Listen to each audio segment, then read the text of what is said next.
पूरे भारत द्वादश ज्योतिर्लिंग में ओंकारेश्वर ही ऐसा ज्योतिर्लिंग है जिसके दर्शन के पश्चात कोई महानदी का दर्शन होता है, जिसके तट को छूकर कोई महानदी बह रही है। आप काशी जाएंगे गंगा जी दूर हैं, आप उज्जैन जाएंगे क्षिप्रा जी दूर हैं, आप सोमनाथ जाएंगे समुद्र है, लेकिन ओंकारेश्वर ही ऐसा ज्योतिर्लिंग है जिसके दर्शन के पश्चात कोई महानदी का दर्शन होता है।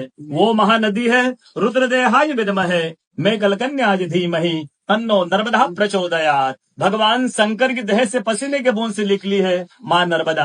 भारतवर्ष में जितनी नदियां हैं सब उत्तर दक्षिण दक्षिण उत्तर की ओर बहती है, लेकिन माँ नर्मदा उदय से अस्सी की ओर बहती है, पूरब से पश्चिम की ओर बहती है। भारतवर्ष में जितनी नदियां हैं उसमें नर्मदा ही नदी ऐसी है जिनके जितने कंकर हैं सब शंकर है।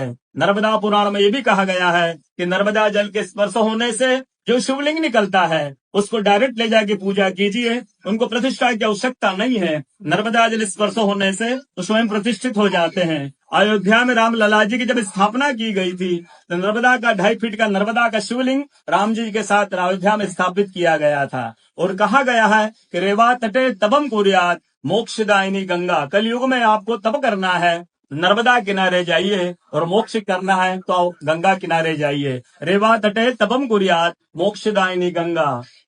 तो नर्मदा किनारे एक संत का तपस्या संत का अनुभव बताता हूँ जो वर्षों से नर्मदा किनारे। पूरे भारत द्वादश ज्योतिर्लिंग में ओंकारेश्वर ही ऐसा ज्योतिर्लिंग है जिसके दर्शन के पश्चात कोई महानदी का दर्शन होता है, जिसके तट को छूकर कोई महानदी बह रही है। आप काशी जाएंगे गंगा जी दूर हैं, आप उज्जैन जाएंगे क्षिप्रा जी दूर हैं, आप सोमनाथ जाएंगे समुद्र है, लेकिन ओंकारेश्वर ही ऐसा ज्योतिर्लिंग है जिसके दर्शन के पश्चात कोई महानदी का दर्शन होता है। वो महानदी है रुद्रदेहाय विद्महे मेघलकन्याय धीमहि तन्नो नर्मदा प्रचोदयात्। भगवान शंकर की देह से पसीने के बूंद से निकली है माँ नर्मदा।